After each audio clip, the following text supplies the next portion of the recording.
Bem, irmãos, nós vamos iniciar um novo bloco de estudos.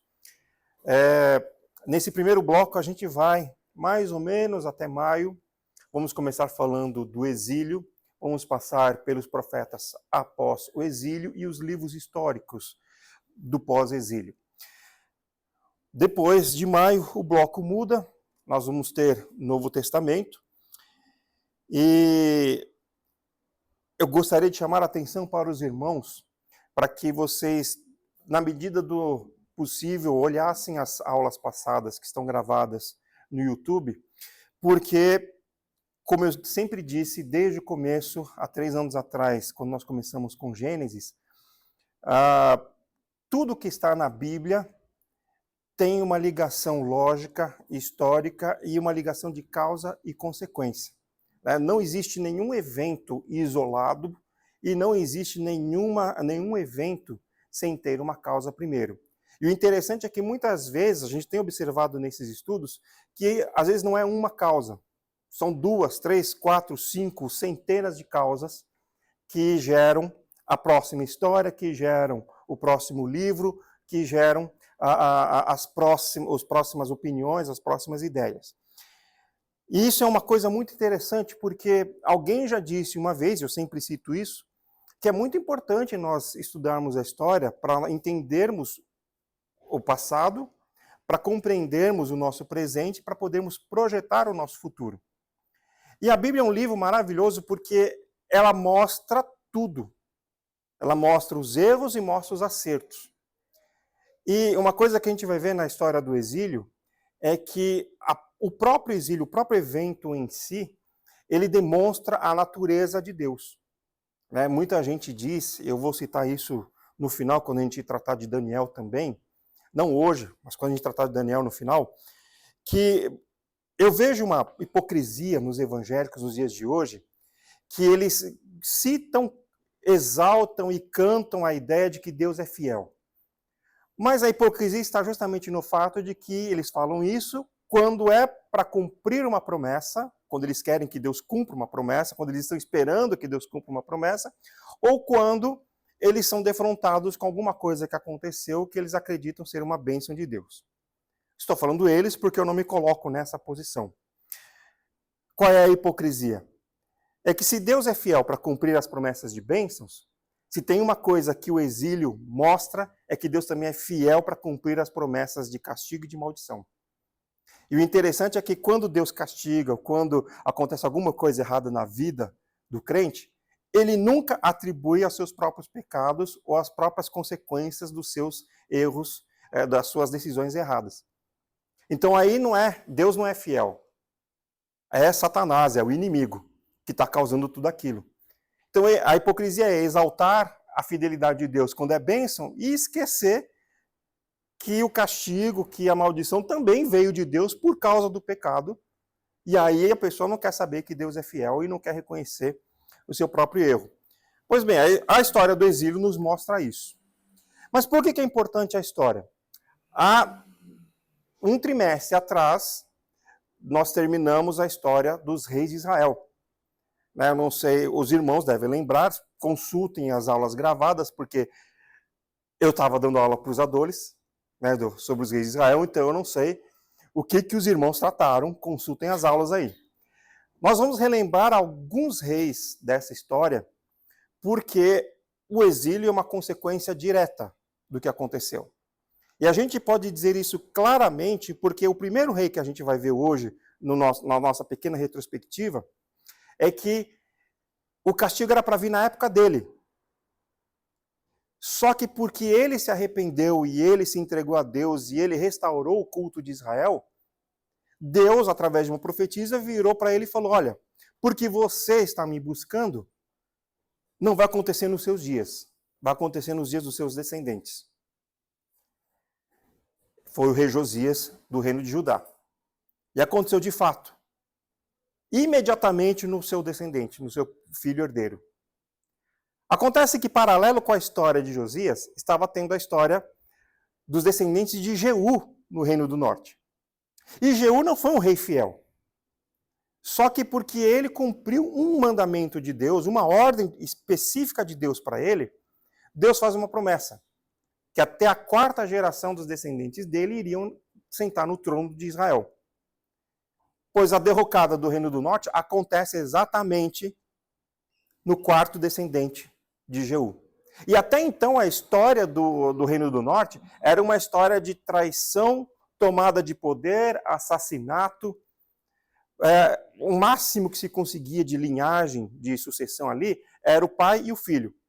O pai, em geral, tinha assassinado o rei anterior, assumia o trono, reinava um certo tempo, morria, o filho assumia, o filho era assassinado por um outro rei. Isso mudou com Jeú por causa dessa promessa que Deus faz para Jeú. Mas é no 4º descendente de Jeú que acontece todo o desastre do Reino do Norte. Então, a gente vai fazer essa pequena retrospectiva, porque o exílio começa exatamente no final do livro de 2º Reis e o final do livro de 2º Crônicas. E a gente vai ver por que na verdade, o exílio tem umas características diferentes do que a gente costuma ver por aí. Então, vamos lá.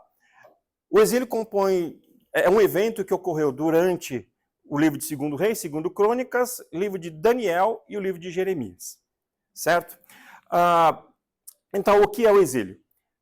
O exílio é o período no qual a população do reino de Judá foi deportada para a Babilônia e saíram da terra de Canaã. Por que se chama exílio? E a gente não chama do Reino do Norte de exílio? Porque o reino de Judá sobreviveu. Ao contrário do que muita gente vê por aí, nos vídeos de YouTube, que são muito mais para chamar visualizações, não existe descendência do Reino do Norte, a não ser aqueles que conseguiram, durante o reinado de Josias e do rei Ezequias, fugir para o Reino do Sul. Só que os que fugiram foram muito poucos. Coisa assim de, podemos dizer, algumas centenas. Vamos dizer 500 do Reino do Norte. E não tem esse número, tá? Mas é que foram centenas porque não poderiam ter sido milhares. Porque eram muito poucos os fiéis do Reino do Norte que fugiram para o Reino do Sul, justamente porque o Reino do Norte era um reino totalmente idólatra, imoral, e estava passando por grandes dificuldades. Então, os fiéis que adoravam a Jeová foram para o Reino do Sul. E nessas centenas foram descendentes de todas as tribos. Não foi uma tribo só. Então, essas poucas centenas, 200, 300 anos depois, na verdade, 180 anos depois, já tinham se misturado com o pessoal do Reino do Sul. Então, o Reino do Norte literalmente deixou de existir. Então, quando alguém na internet aí virar e falar assim, tem resquícios das 10 tribos perdidas de Israel. Não, balela. Isso é coisa de algum arqueólogo que viu alguma coisa e está fazendo uma suposição, uma especulação sobre isso, porque a Bíblia é bem clara. O Reino do Norte deixou de existir por causa da característica do Império Assírio.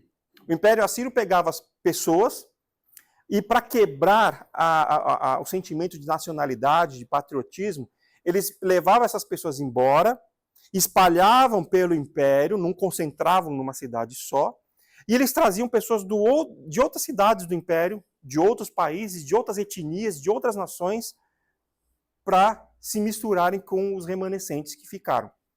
Foi isso que aconteceu com o Reino do Norte, o que nos leva a entender a grande questão entre os samaritanos e judeus na época de Jesus, que começa no pós-exílio. Por quê? Porque o povo samaritano não tem nada a ver com os judeus, não tem nada a ver com os israelitas. São povos de outras raças misturados ali. Né? Então o Reino do Norte deixou de existir. Por isso a gente não chama de exílio. Eles literalmente foram destruídos. Foi um genocídio, vamos dizer assim.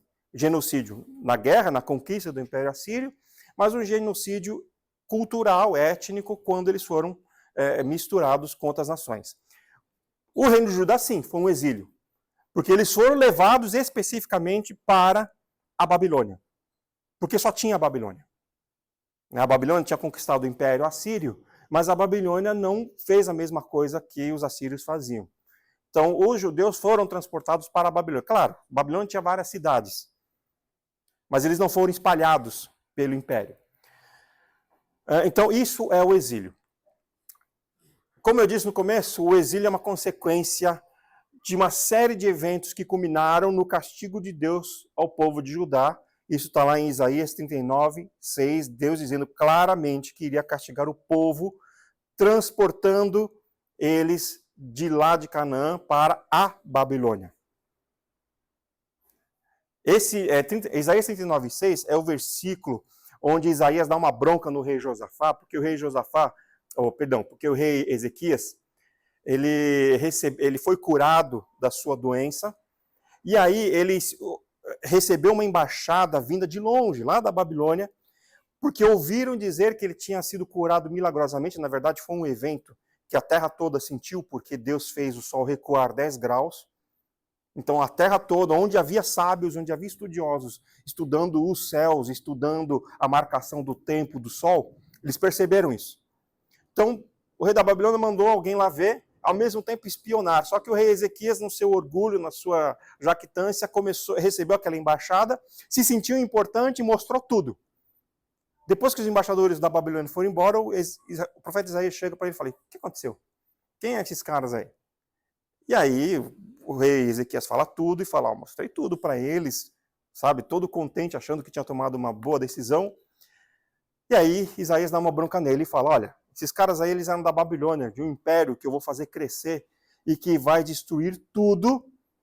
E Isaías 39:6 diz que vai ficar ermo aquela região ali. Vai ficar sem ninguém. Então, mais ou menos uns entre 100 e 80 anos antes, o profeta Isaías disse que isso iria acontecer. Então, eles foram para a Babilônia por causa dos seus pecados que Deus havia prometido que iria castigar. Não houve uma deportação, houveram 3. No texto histórico isso não fica muito claro. E isso é importante a gente saber que tem essas 3 deportações que o profeta Jeremias fala, porque quando a gente pega as datas do exílio, a gente percebe que tem questões problemáticas para fazer a contagem de tempo, de quando foi, de quando Daniel, por exemplo, se tornou governador do Império Persa. As datas não batem, porque justamente há uma data que começa o exílio propriamente dito. Mas até o exílio, houveram 3 deportações de Canaã, dos judeus de Canaã até a Babilônia. Então, o exílio propriamente dito começa por volta de 586 a.C., quando, aí sim, na última deportação, Nabucodonosor invade Jerusalém, destrói o templo, destrói a muralha e queima toda a cidade. Então, vamos lá, o contexto histórico que a gente tem que ver. Segundo Reis e Segundo Crônicas são 2 livros paralelos. Se vocês lembrarem das histórias dos reis que nós estudamos, vocês vão ver que primeiro e segundo Reis,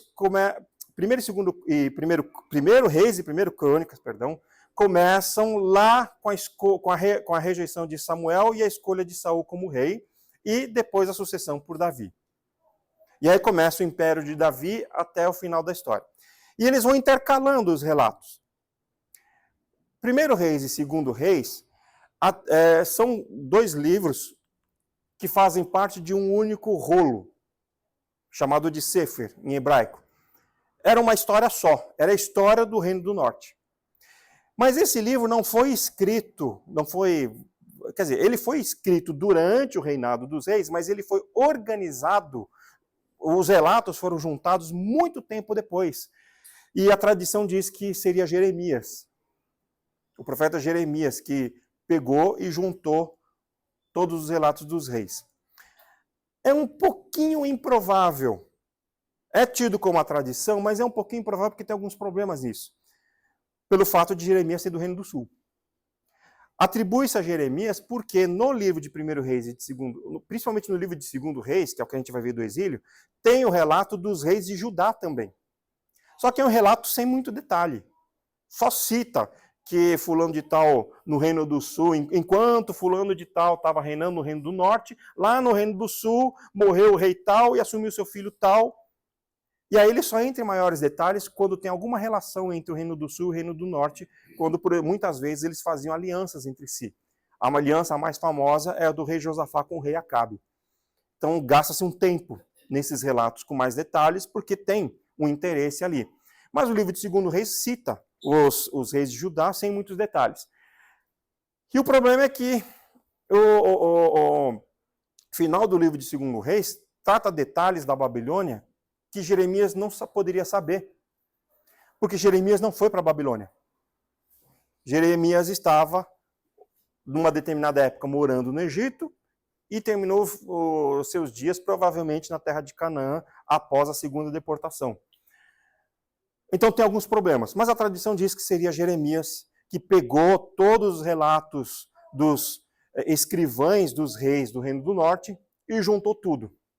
Por que seriam os escrivães? Porque tem detalhes dos reis do Reino do Norte. Não seria Jeremias o autor, mas sim o compilador, porque esses detalhes do Reino do Norte, Jeremias não poderia saber. Teria que ter sido um escrivão que estava lá vivenciando as coisas que relatou. Então, a característica principal de 2 Reis é que ele começa a relatar um distanciamento da linhagem de Davi. Chega um certo ponto da história ali que você não vê mais nada a ver com o rei Davi no relato de 2 Reis. Ele começa a enfatizar muito mais a vida do profeta Eliseu e muito mais a vida dos reis do Reino do Norte. Então, ele relata esse distanciamento da história do povo de Deus. É quando o Reino do Norte começa, de fato, a se distanciar como povo de Deus. Já não é mais o povo de Deus. Então, o último rei de 1 Reis é justamente o Acasias, o filho de Acabe. Estou falando lá de 1 Reis, né? O exílio começa em 2 Reis. Em 1 Reis, o último rei é o rei Acasias, que só tem relação com o Reino do Sul porque ele é aliado do rei Josafá. O rei Acabe tem uma filha chamada Atalia, que é casada com o filho do rei Josafá. E nós vimos na história dos reis que isso deu um problema terrível, porque ela matou toda a linhagem de Davi, exceto um. Inclusive, ela matou os netos dela. E só não matou esse um porque um dos sacerdotes, que era casado com uma das filhas do rei morto, que é filho dela, escondeu aquele bebê. E aí depois eles fizeram, quando ele tinha 8 anos, revelaram para o Reino do Sul que o descendente de Davi estava vivo. Então a Atalia dá muito problema. Ela é filha de Jezabel, por ser filha de Jezabel, criada como Jezabel, que era feiticeira, que era pagã, que era politeísta, totalmente idólatra, mas era daquelas feiticeiras de sacrificar crianças aos deuses. Vocês imaginam como era Atalia e como era o Jeorão, filho de Josafá, rei do sul. Foi um período negro na história do Reino do Sul. Mas essa é a relação entre eles. E aí, com a morte dele, com a morte de Jeorão, e depois com a morte de Atalia, que ficou reinando durante um bom tempo, acaba a ligação do Reino do Norte com a casa de Davi. Acabou aí a história. O Reino do Norte já não tem mais nada com o rei Davi. Então, eles se distanciam do Reino de Judá e o livro começa a focar mais na vida do profeta Eliseu. E aí começa a enfatizar o declínio do Reino do Norte, o declínio econômico, o declínio social e o declínio espiritual do Reino do Norte. Até que, com o último rei, que não é descendente de Jeú, mas é um usurpador, porque ele mata o bisneto de Jeú, o rei Oséias, o Império Assírio invade tudo, destrói o reino já não estava muito bem, já estava bem capenga, já estava bem destruído. Ele termina de destruir e leva embora todo mundo do Reino do Norte. E aí acaba as 10 tribos do Reino do Norte. O problema é que, pouco tempo depois, o Império Assírio também é conquistado pelo Império Babilônico, que estava crescendo nas costas do Império Assírio. E aí é que começa a questão. O 2 Reis termina, então, relatando os últimos reis de Judá. Por quê? Porque exatamente em seguida, assim, 15, 20 anos depois, o Império Assírio cai. E aí a Babilônia assume. Só que quando ela assume, ela ainda não é tão forte assim, ela ainda tem um opositor muito forte no sul, que é o Egito.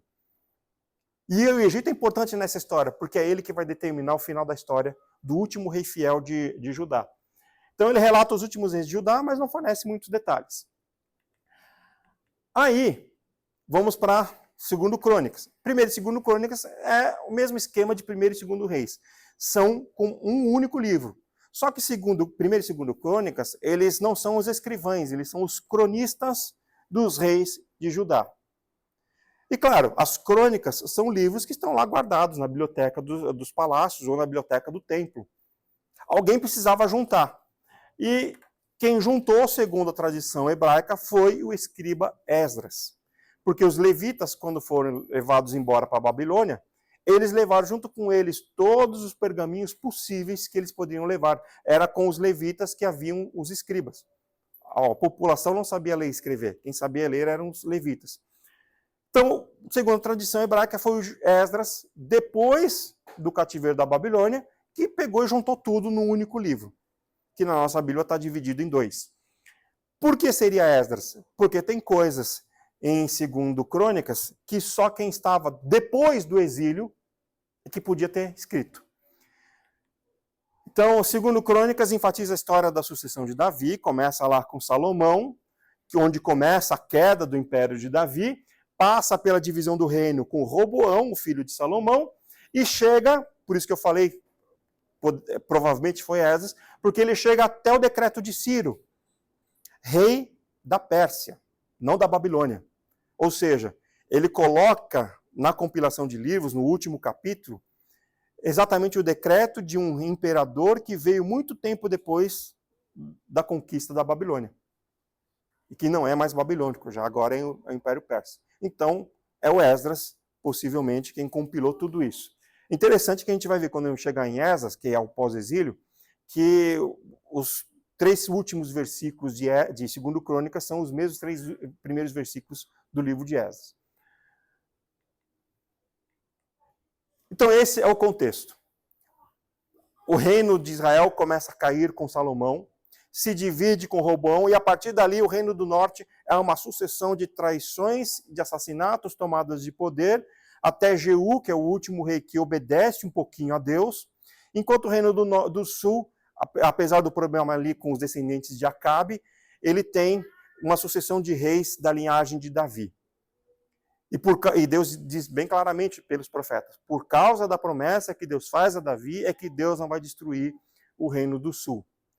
A mesma promessa Deus faz para Jeroboão, só que Jeroboão não cumpre. A mesma promessa Deus faz para Onri, que sucede a descendência de Jeroboão, mas Onri não cumpre. A mesma promessa Deus faz para Acabe não cumpre. E Deus vai fazendo essa mesma promessa para o reino do norte. E ninguém assume cumprir as promessas de Deus. Então o reino do norte deixa de existir. O reino do sul vai para o exílio, porque Deus tem muita misericórdia por causa da promessa de Davi, e porque no reino do sul houveram reis bons. No reino do norte não teve nenhum. Então, o começo do exílio começa na história do rei Josias. Lembra que eu falei que a Babilônia não era grande ainda no final do Reino do Norte por causa do Império Assírio, por causa da oposição do Egito. O Egito ainda era uma força muito forte ali. Então, quando a Babilônia está em guerra com o Império Assírio para conquistar a cidade de Nínive, o faraó Neco sobe do sul, vai até o rei, eu não sei se é o Senaqueribe III ou IV, porque Senaqueribe é um título. Ele vai até ao encontro desse imperador assírio, e no meio do caminho, o rei Josias se intromete, porque ele tem interesse em que o Império Assírio continue dominando, porque ele paga tributo para o Império Assírio, mas ele tem a sua liberdade, e ele não sabe o que vai acontecer com o Império Babilônico. Então ele interfere, e ele vai ao encontro de Faraó, ele vai na batalha e morre. Mas Deus tem uma promessa para Josias, dizendo que até a 4ª geração de Josias iria sentar no trono. Porque Josias foi um rei fiel. Quando Faraó mata Josias, ele coloca Jeoacás, filho de Josias, assume o trono, mas o faraó volta para Jerusalém, depõe Jeoacás e coloca Jeoiaquim no trono, irmão de Jeoacás. O Jeoaquim reina durante um certo tempo. No começo, ele tem a esperança de ter a vitória do rei do Egito, mas o faraó Neco é derrotado mais ou menos entre 610 e 605, sempre aquela imprecisão das datas, porque a gente não tem muita certeza de como eles contavam, né? Se eles contam, por exemplo, a gente conta o ano de 2025 começou, mas o ano de 2025, desde maio, eu já estou no meu 48º ano. Eu completei 47 em maio de 2024. A partir do dia 7 de maio de 2024, eu já entrei no meu 48º ano. Então, às vezes, eles contavam assim.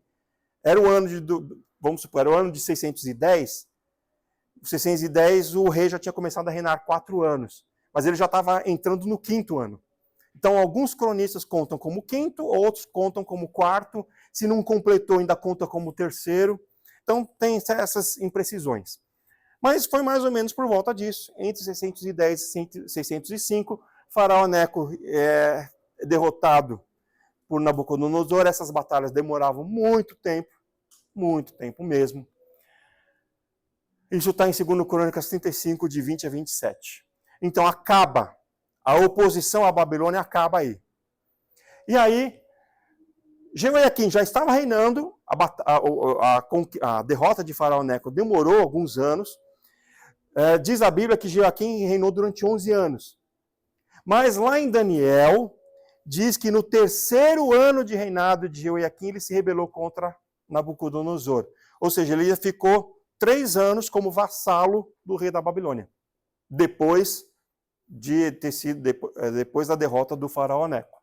Então, depois desses 3 anos dessa vassalagem, ele se rebela, para de pagar os tributos, o que obriga Nabucodonosor a, em 598, cercar Jerusalém, depois de um ano invadir Jerusalém, e aí ele realiza a primeira deportação. Nessa primeira deportação, segundo Daniel, ele e seus 3 amigos vão para a Babilônia. Então vejam, na verdade, Daniel está na Babilônia há muito mais tempo do que os 70 anos de cativeiro que os judeus ficaram lá na Babilônia. Porque ele vai na primeira deportação, quando Jeoiaquim se rebela. E é Daniel que fala que é no 3º ano do reinado de Jeoiaquim que Nabucodonosor invade Jerusalém. Nessa primeira deportação, Nabucodonosor saqueia os tesouros do palácio e os tesouros do templo, leva tudo para a Babilônia. Eu vou voltar a esse ponto quando a gente chegar em Daniel, porque tem alguns problemas históricos no livro de Daniel, porque Daniel não é o primeiro, não é o segundo no reino com o rei Belsazar. Ele é o 3º, porque naquela época em que aparece a mão escrever na parede, o rei Nabucodonosor está vivo ainda. Só que ele não está na Babilônia. Ele está nas guerras de conquista. Por isso Daniel não é o segundo do reino, ele é o 3º. Então isso explica o trecho. Bom, Daniel é o primeiro, vai na primeira deportação, isso lá para o ano 597 a.C. Aí Nabucodonosor coloca o irmão de Jeoiaquim reinando. Joaquim, filho de Jeoiaquim, começa a reinar, mas ele é deposto por Nabucodonosor, que coloca o tio dele, Zedequias, irmão do rei Jeoiaquim, que tinha sido morto, que tinha sido colocado por faraó Neco. E é no reinado de Zedequias que começa a parte mais importante do ministério de Jeremias, ou pelo menos a parte que tem mais relatos do ministério de Jeremias. Jeremias começa a reinar bem novinho, com 18 anos, passa um bom tempo entre os descendentes do rei Josias, no sul, mas é no reinado de Zedequias que acontecem as partes mais importantes, pelo menos as partes históricas. O rei Zedequias se torna muito amigo de Jeremias. O problema do rei Zedequias, nós vimos na história dos reis, é que ele era muito influenciado pelos amigos da corte, por aqueles outros príncipes, primos e irmãos dele que cresceram com ele. E aí ele não ouve o profeta Jeremias, mas ele dava muita atenção. Ele era muito amigo do profeta Jeremias. Então essa é a parte mais importante, por isso Jeremias está aqui na parte do começo do exílio. Zedequias reina 11 anos, sendo vassalo do rei da Babilônia. Mas chega um certo momento em que, influenciado pelos seus, vamos dizer, uma linguagem popular nos dias de hoje, pelos seus parças, ele toma um mau caminho, toma uma decisão errada, se rebela, para de pagar os tributos, E aí o rei Nabucodonosor volta para acabar com a rebelião, mata o rei Zedequias, e a morte do rei Zedequias é terrível.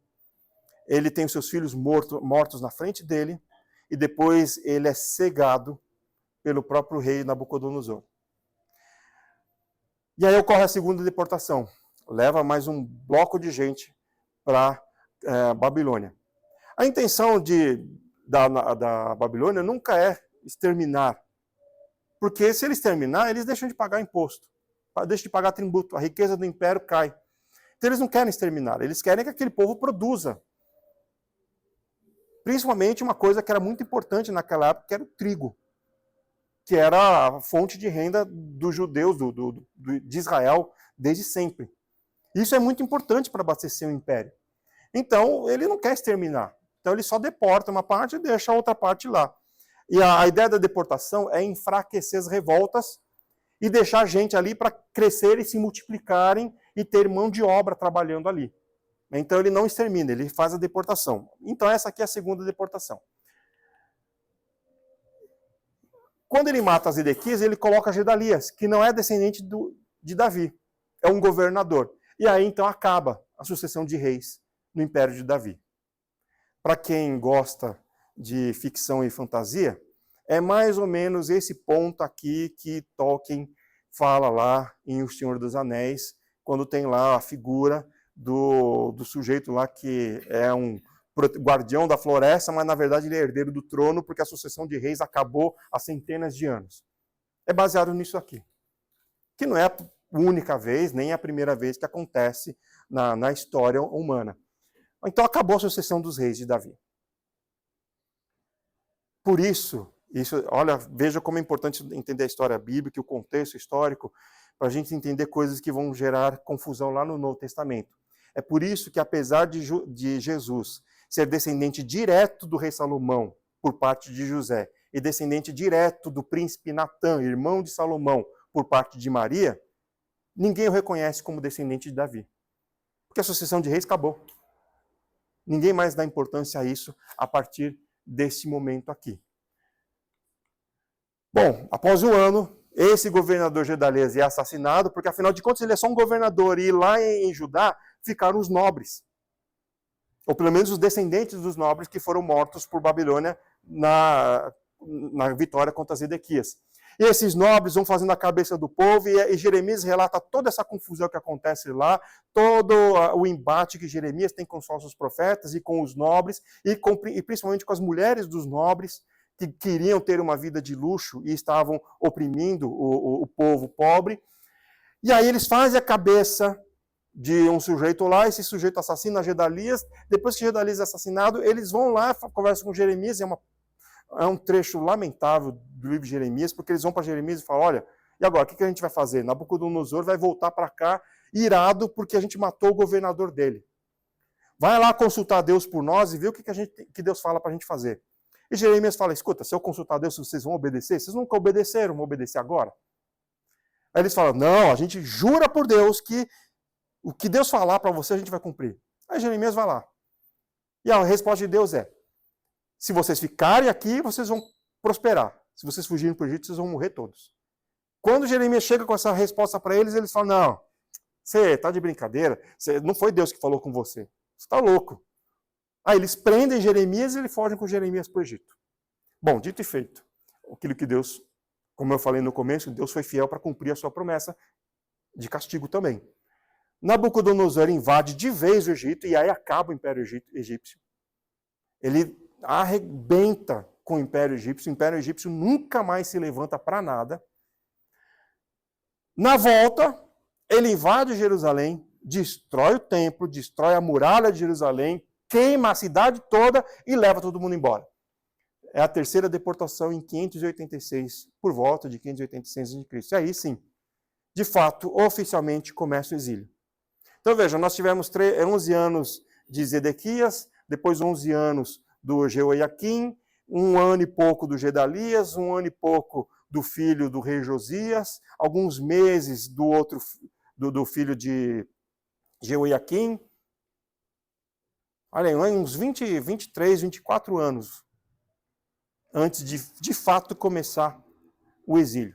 Então o exílio vai começar aí, porque não tem nada. Coloquei ali, 2 Coríntios 16, 21, Daniel 9, 2, e Jeremias 25, 11 diz, é a profecia de Jeremias, toda esta terra vai ficar vazia, erma, sem ninguém. As bestas feras, os leões, os ursos que havia ali na região iriam dominar aquela região, porque não haveria ninguém para caçá-los. Então aí começa a contagem de 70 anos, com a destruição do templo de Jerusalém. Esse é o exílio, esse é o nosso contexto histórico. A partir de agora a gente vai começar a entrar no que aconteceu durante o exílio. Então nós vamos ver na próxima aula Daniel. Daniel vai ser dividido em duas partes, porque tem a parte histórica e tem a parte das profecias. E o profeta Jeremias. Mas começa aqui. Esse é o contexto histórico, todas as razões que levaram a esse exílio. O exílio judeu tinha algumas características, que é o seguinte: o profeta Ezequiel, ele vive durante o exílio. Ele não chega a ver o pós-exílio. Mas tanto o profeta Ezequiel quanto alguns salmos da Bíblia, eles relatam um profundo sentimento de perda de nacionalidade, de perda da terra natal, de perda de identidade do povo. Eles se lamentam muito por isso, eles choram por isso, e eles sentem que eles estão na miséria. E eles começam a clamar pela salvação do povo, pela redenção do povo, tanto pelo profeta Ezequiel quanto nos Salmos. Mas acontece que a situação não era exatamente assim. Porque a verdade é que o profeta Ezequiel e as pessoas que escreveram os Salmos eram pessoas de fato fiéis a Deus e que estavam sentindo o peso do pecado. Porque aos olhos humanos, o exílio não era essa desgraça toda que esses Salmos e que o profeta Ezequiel relatam. É que eles estão relatando do ponto de vista do pecado e da separação do povo de Deus por causa dos seus pecados. E eles reconhecem essa situação. O profeta Daniel tem um capítulo inteiro em que ele reconhece e pede perdão pela culpa da nação. Então esse era o espírito de quem era fiel a Deus. Porque não era para eles estarem ali. Eles reconhecem que só estão ali por causa dos seus muitos pecados que eles cometeram diante de Deus durante centenas de anos, com Deus mandando os profetas avisando e exortando, e eles toda vez reiterando os mesmos pecados. Porque as condições não eram cruéis. Os judeus tinham liberdade de culto, tinham liberdade de comércio, tinham liberdade para construir, tinham liberdade para casar. Eles só não podiam votar. Aí vocês vão falar, bom, pastor, mas era império. Sim, mas havia escolhas de sátrapas, havia escolhas de cidadãos, eu vou chamar de subprefeitos, né, o que a gente tem mais próximo hoje do que acontecia lá. Eles podiam ter influência política. Essa era uma característica do Império Babilônico, que também era uma característica do Império Romano, mas o Império Romano tinha lá a questão dos patrícios, que era um pouquinho diferente. O apóstolo Paulo, por exemplo, ele tinha direito a voto no Império Romano, porque ele era um cidadão romano. Mas o direito a voto dele era um direito a voto bem restrito, porque ele não era um patrício. Ele não era um descendente direto de um pai e de uma mãe romana. Ele era alguém que tinha conquistado a cidadania. Então, os judeus tinham liberdade no Império Babilônico. Lá no Império Babilônico, eles desenvolveram suas próprias fazendas.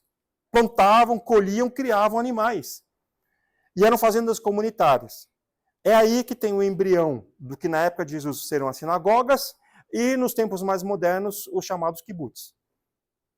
Porque eles se agruparam em colônias. Diferente dos outros povos conquistados pelos babilônicos, que não tinham problema nenhum com isso, porque eram povos pagãos, idólatras, eles não tinham um mandamento dizendo que eles não podiam se misturar com outras nações e não podiam misturar a sua religião com a religião de outras nações. Os judeus tinham. E como eles entendiam que o exílio era uma consequência direta de não terem cumprido esses mandamentos, lá na Babilônia, no exílio babilônico, eles começaram a fazer isso. Eles começaram a se separar dos outros povos, viver em comunidade, preservando a sua cultura, a sua etnia e a sua religião.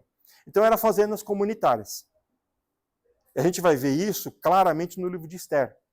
Porque no livro de Esther aparecem as comunidades judaicas se defendendo contra os outros povos. Então eles se agrupavam. Eles não se misturavam como os outros povos faziam. Então, Daniel, Neemias e Esther, que nós vamos ver também, relatam a ascensão de vários judeus ao poder, tanto no Império Babilônico quanto no Império Assírio. Então vejam, o exílio babilônico não foi nada diferente, não foi nada parecido com a escravidão no Egito. E nem mesmo com a diáspora que eles tiveram depois no Império Romano. O exílio foi claramente um castigo específico de Deus para aquela situação, para aquela época, para aquele povo. Porque foi muito diferente, foi uma situação bem diferente. A tal ponto que o livro de Crônicas relata um rei de Judá, um desses reis descendentes de Josias que estava preso, num certo momento ele sai da prisão, ele é elevado ao status de nobre, como sendo um dos nobres estrangeiros na Babilônia, e ele come na mesa do rei da Babilônia. Então, é bem diferente essa situação. Vários judeus chegam ao poder. Daniel chega ao poder, Neemias chega ao poder, Esther chega ao poder, Mardoqueu chega ao poder, os 3 amigos de Daniel chegam ao poder. Então, é uma situação bem diferente. Agora, é verdade, e seria de se esperar, muitos judeus com raiva, com desgosto, com aborrecimento, tristeza, eles tinham sentimento de revolta e sentimento de má vontade.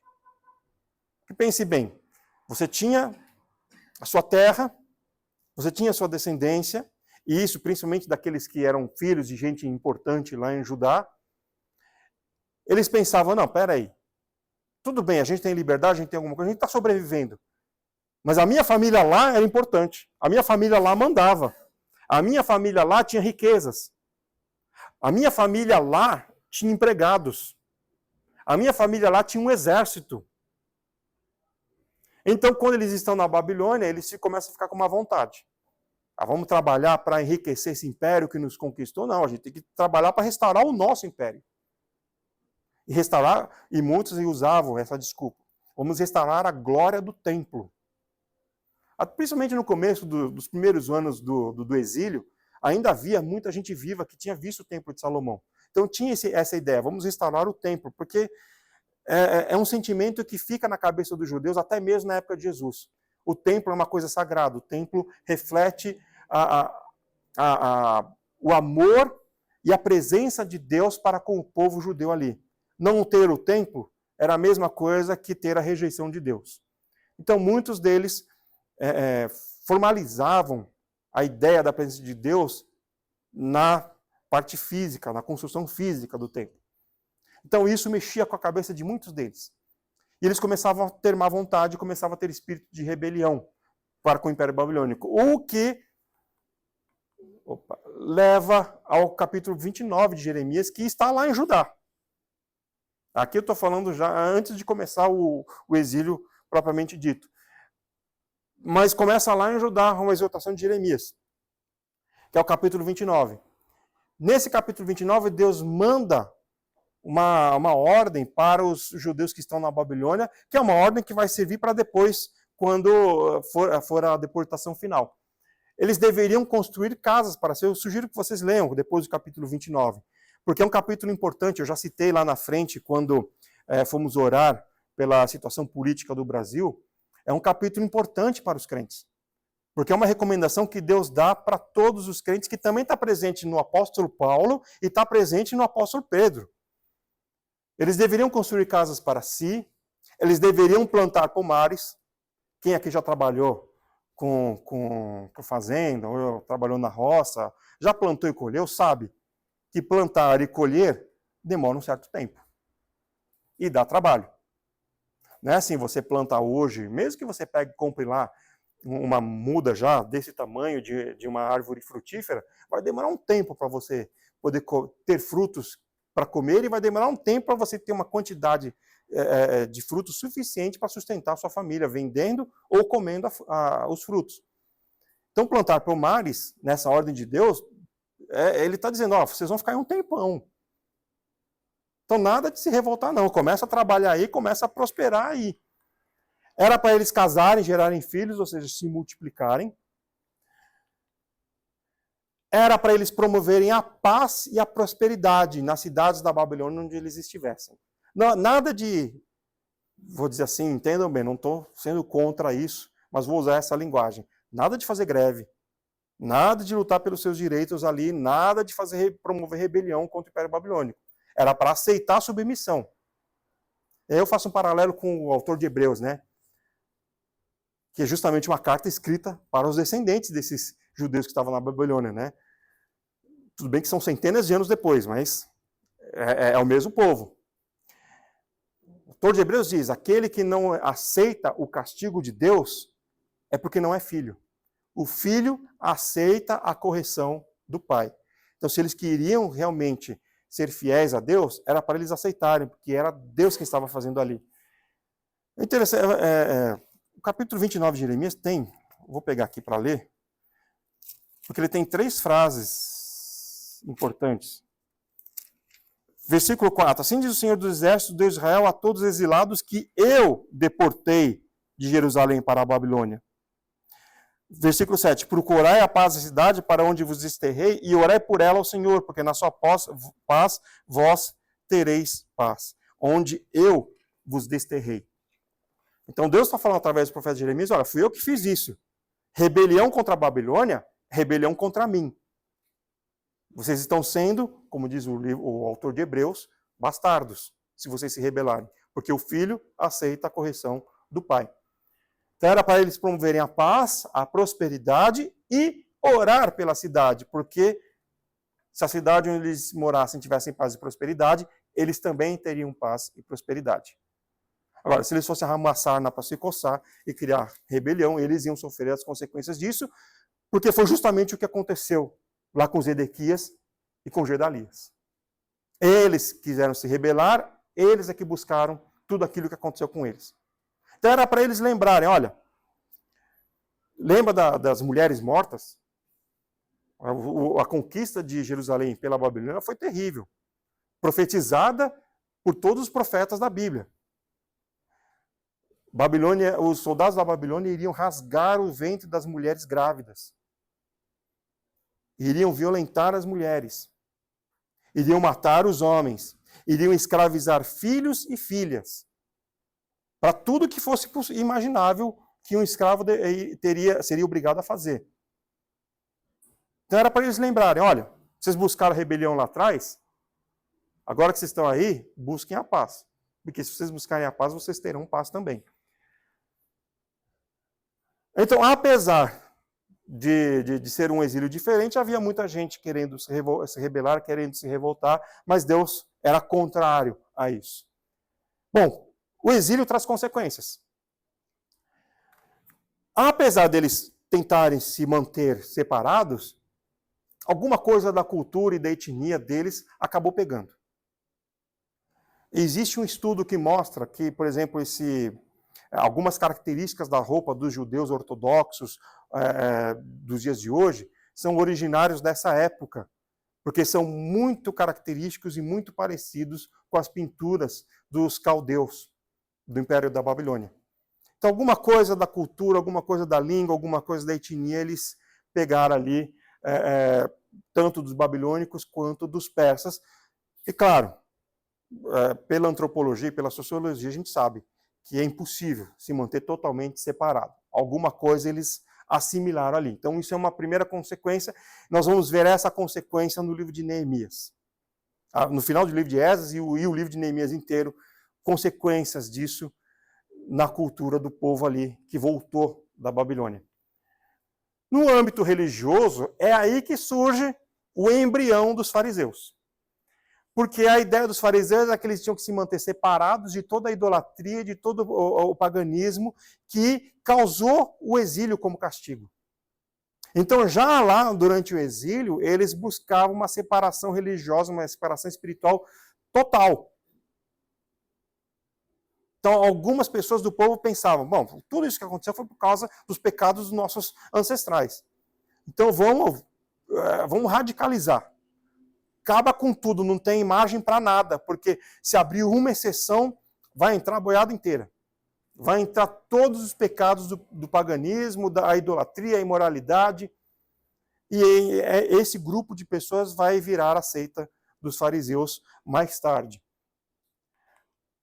Por isso, quando Jesus nasce, há uma intensa radicalização e rigidez da religião judaica. Muitas regras. Jesus fala, vocês colocam regra sobre regra, regra e mais regra, e vocês não são capazes nem de mexer uma palha sobre isso. É uma coisa importantíssima. Sabe aquele texto do Sermão do Monte, quando Jesus termina o Sermão do Monte, e Mateus diz que as multidões se maravilhavam do que Jesus ensinava, porque ele não ensinava como os escribas, mas ele ensinava como tendo autoridade? É porque os escribas e os sacerdotes, eles viravam e falavam assim, olha, isso aqui, segundo o rabino tal, segundo o profeta tal, segundo o sacerdote tal, tem que ser desse jeito. Eles nunca pegavam e falavam, não, eu entendo aqui nesse texto que tem que ser assim. Por quê? Porque eles tinham a tal da Mishnah. A redação da Mishnah começa durante o exílio. Mas a Mishnah só é formada entre o ano 190 e 200 depois de Cristo. E eu até entendo que um pouco da motivação de oficializar a Mishnah e torná-la um livro é justamente o fato do cristianismo ter surgido. Porque o cristianismo era muito parecido com o judaísmo, porém tinha diferenças cruciais, que tornavam tudo diferente, apesar de serem iguais. Então, isso motivou pegar todos esses documentos desses rabinos, desses sacerdotes, e juntar num livro só para defender o judaísmo. Então, nesse livro, a Mishnah, e em mais alguns outros livros, é que está esse monte de regra que os fariseus aplicavam para o povo na época de Jesus. Isso aqui você pode, mas a exceção é que se você fizer tal coisa, você pode também, por exemplo, a regra do Corban, que está lá no livro de Mateus.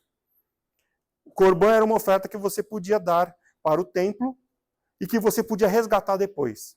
E Jesus critica os fariseus por causa dessa hipocrisia. Olha, quando o pai e a mãe de vocês, idosos, pedem ajuda financeira, vocês falam, não, o que eu podia dar é Corban, está consagrado ao templo. Só que essa oferta vocês negam para os seus pais. Só que, pela regra, vocês podem ir lá e resgatar essa oferta. E quando Jesus os critica por não terem misericórdia, porque eles podiam pegar essa oferta consagrada e dar para os pais. Teria o mesmo, diante de Deus, é o que Jesus está querendo dizer ali, diante de Deus teria o mesmo valor. Porque primeiro tinha que vir a misericórdia. Então, essa regra do Corban está num desses livros que originaram a Mishnah. Então, essa também é uma consequência do exílio. Agora, na terra deserta de Canaã, vai começar a surgir um povo que vai, depois de séculos, se misturar e dar origem ao povo samaritano na época de Jesus.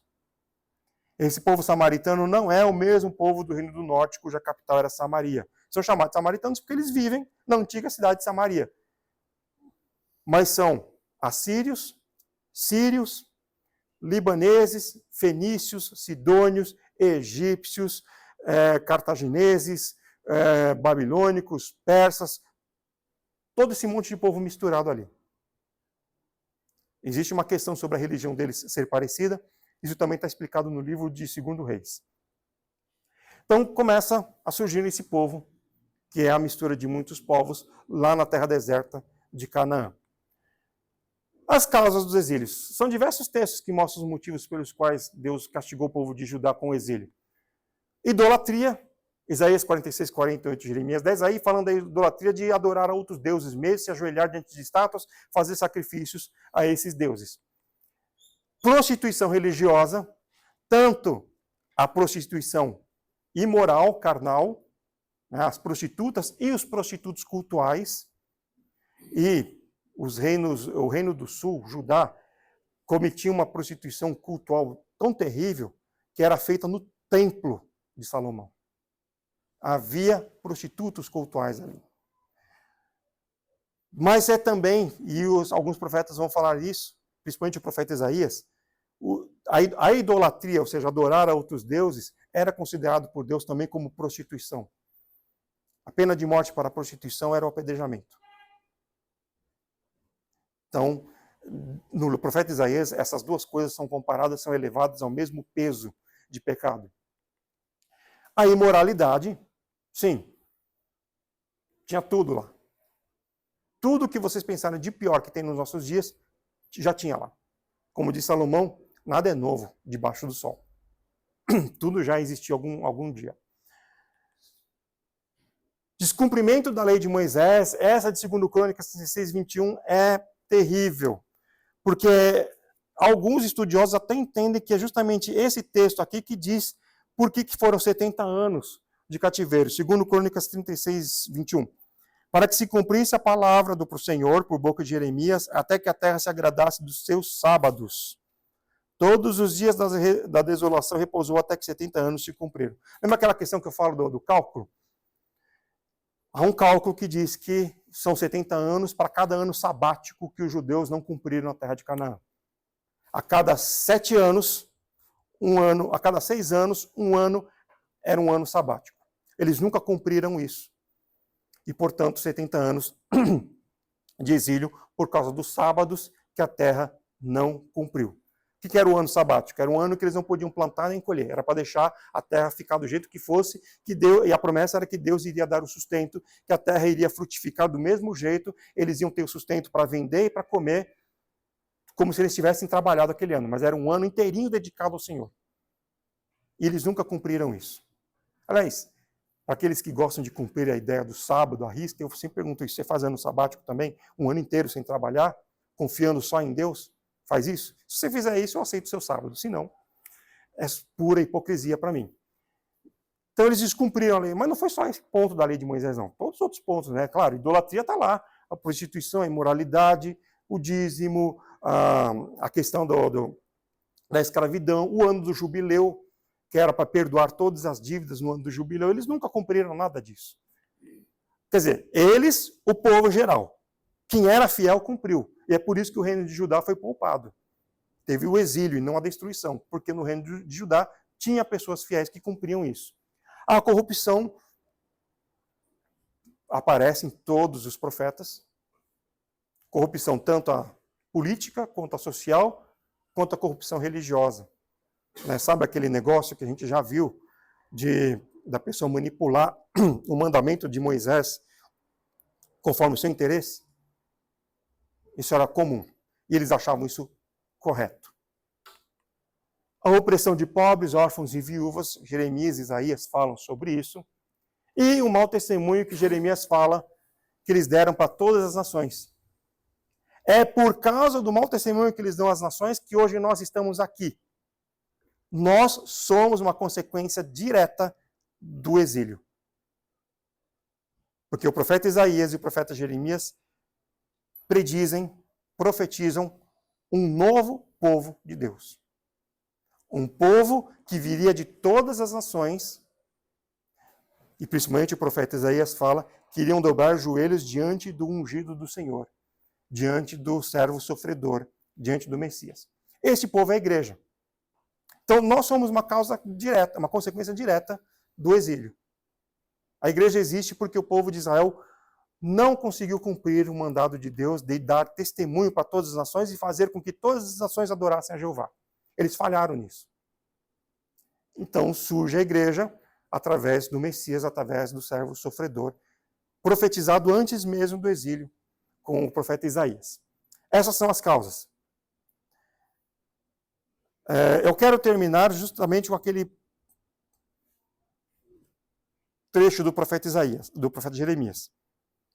Por pior que esteja a nossa situação, por pior que sejam os nossos governantes, os nossos líderes, nós temos que entender sempre que a nossa história está nas mãos de Deus. A gente não canta com as crianças aquela música que não é só de crianças.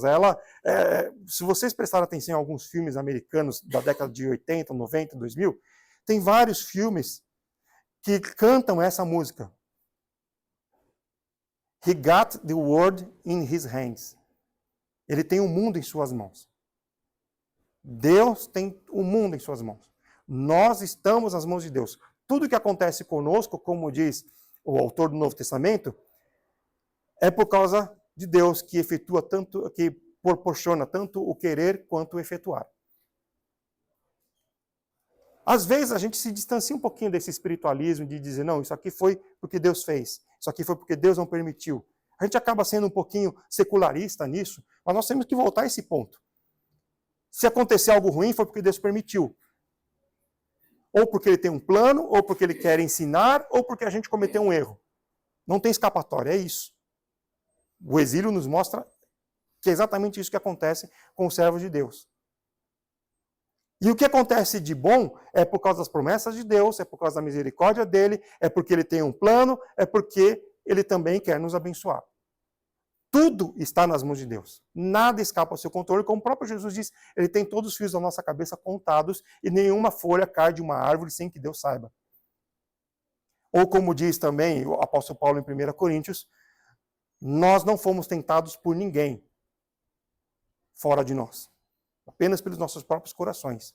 E caímos na tentação porque Deus permitiu. A questão é, por que Deus permitiu? É o que a gente nunca para pensar. Então, por pior que sejam os nossos governantes, por piores que seja a nossa situação econômica, a nossa situação social, qual é a recomendação que Jesus também segue? Porque Jesus fala, não peço que os tire do mundo, mas peço que os proteja do mundo. Nós estamos aqui neste mundo. E nós temos que testemunhar e pregar a palavra de Deus e mostrar a diferença para os outros. Não vou dizer que nós não vamos errar, não vou dizer que não vai ser difícil, vai. Mas a gente tem que ter essa noção que nós vamos ver com Daniel. Próxima aula. Tudo está nas mãos de Deus. E ainda que Deus não queira nos abençoar, vale muito mais a pena obedecermos a Deus, para que não aconteça conosco o que aconteceu com o povo de Israel. Amém?